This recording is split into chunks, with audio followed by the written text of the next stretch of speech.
Hello students, एक बार फिर से आपका स्वागत है इकोनॉमिक्स क्लास में आर के सर में। हम लोग डिस्कस कर रहे हैं उत्पादन लागत का।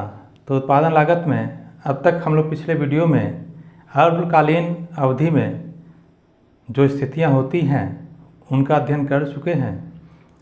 इस वीडियो में हम लोग दीर्घकालीन लागतों का अध्ययन करेंगे कि दीर्घकालीन लागतें जो होती हैं वो 3 प्रकार की है। दीर्घकालीन कुल लागत LTC, दीर्घकालीन औसत लागत LAC और दीर्घकालीन सीमांत लागत LMC।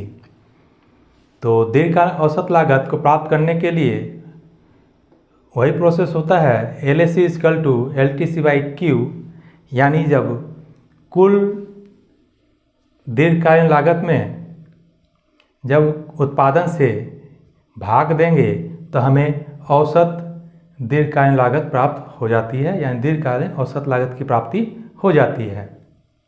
उसी प्रकार हमें दीर्घकालीन सीमांत लागत प्राप्त करने के लिए LMC = change to LC divide by change to quantity, अर्थात दीर्घकाल में एक इकाई का उत्पादन करने में जो लागत आता है उसे हम लोग सीमांत लागत कहते हैं। तो यहाँ दीर्घकालीन अवधि में कुल लागत में जो परिवर्तन होता है एक इकाई वस्तु के उत्पादन कारण, यानी चेंज टू क्वांटिटी के कारण, तो इस सूत्र द्वारा हम लोग सीमांत लागत दीर्घकाल में प्राप्त कर लेते हैं। तो ये हमारा दीर्घकालीन कुल लागत, औसत लागत और सीमांत लागत। यदि हम ग्राफ की बात करें तो दीर्घकाल में चूंकि सारे उत्पादन के साधन परिवर्तनशील हो जाते हैं, स्थिर साधन जैसा कुछ भी नहीं बचता है।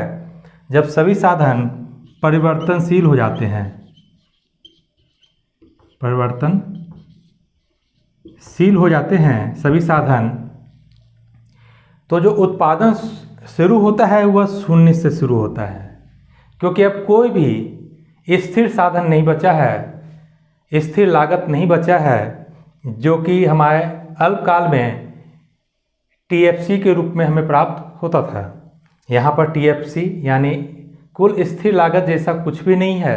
दीर्घकालीन अवधि में चूँकि सभी साधन परिवर्तनशील हो जाते हैं, इसलिए जो रेखा होती है LTC की वह मूल बिंदु से शुरू होती है। यह रेखा भी उल्टा S आकृति की होती है,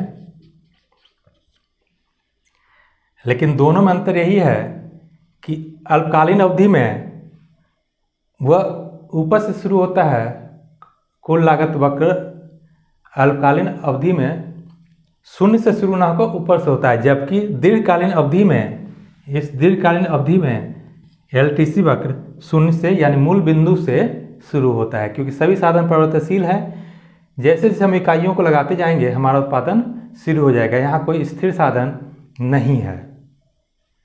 अब हम लोग देखेंगे कि LAC और LMC में क्या संबंध पाया जाता है। LAC और LMC दोनों वक्र U आकृति की होती है, लेकिन यह ज़्यादा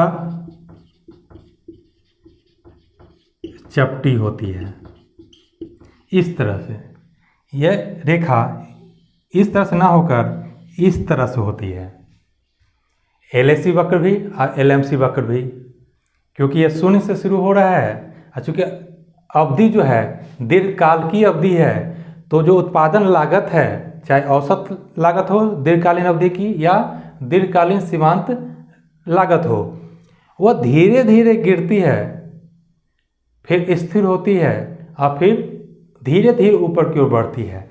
इस कारण ही चूँकि इसमें जो परिवर्तन की दर है बहुत धीमा होता है, जो लागत गिरने की रेखा भी बहुत धीमी होती है, इस कारण ये चपटी हो जाती है। चूँकि अवधि भी ज़्यादा है, अल्पकाल के अंदर छोटी अवधि नहीं है, लंबी अवधि की बात करते हैं इसमें हम लोग, तो रेखा जो हमारी बनेगी इस तरह की बनेगी, ना कि इस तरह की बनेगी। ये अल्पकाल के लिए, ये दीर्घकाल के लिए। तो यहाँ भी 3 स्थितियाँ होती हैं LAC और LMC की। दीर्घकालीन औसत लागत वक्र जो है गिरता तो है बढ़ते प्रतिफल के कारण, लेकिन वह धीरे धीरे गिरता है, जबकि LMC रेखा जो है वह LAC रेखा की अपेक्षा तेजी से गिरती है। यानी LMC में जो परिवर्तन है वह तेजी से होता है, लागत जो है सीमांत लागत तेजी से घटती है और औसत लागत उससे कम तेजी से घटती है। इसलिए शुरुआती स्तर में जब बढ़ते प्रतिफल का नियम लागू होता है या घटती लागत का नियम लागू होता है, तो LMC हम लोग देखेंगे LMC लेस देन LAC, यानी LMC की जो वक्र है वो LAC से नीचे होती है। लेकिन LAC रेखा धीरे धीरे गिरते रहती है और LMC रेखा ऊपर उठना शुरू कर देती है। उत्पादन प्रक्रिया में LMC रेखा तेजी से गिरती भी है और फिर जल्दी से उठना भी शुरू कर देती है।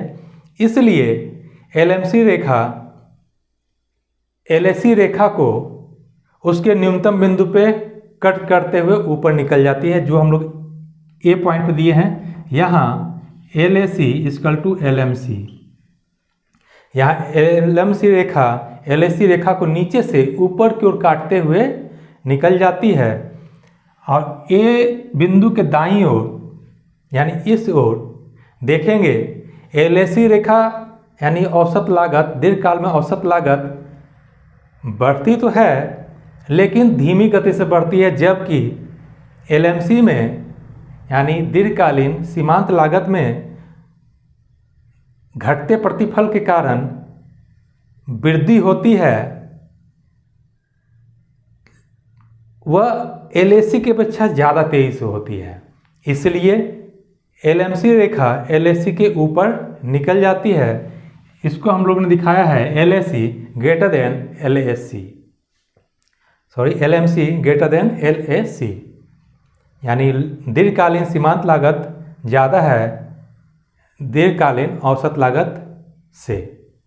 तो ये तीनों स्थितियां हैं जब बढ़ता प्रतिफल का नियम लागू होता है, इधर बढ़ता प्रतिफल है या घटती लागत,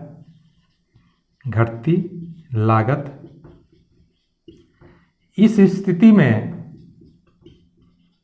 स्थिर लागत और इस ओर बढ़ती लागत की स्थिति उत्पन्न होती है। इस कारण हमारा जो वक्र होता है इस प्रकार का प्राप्त होता है।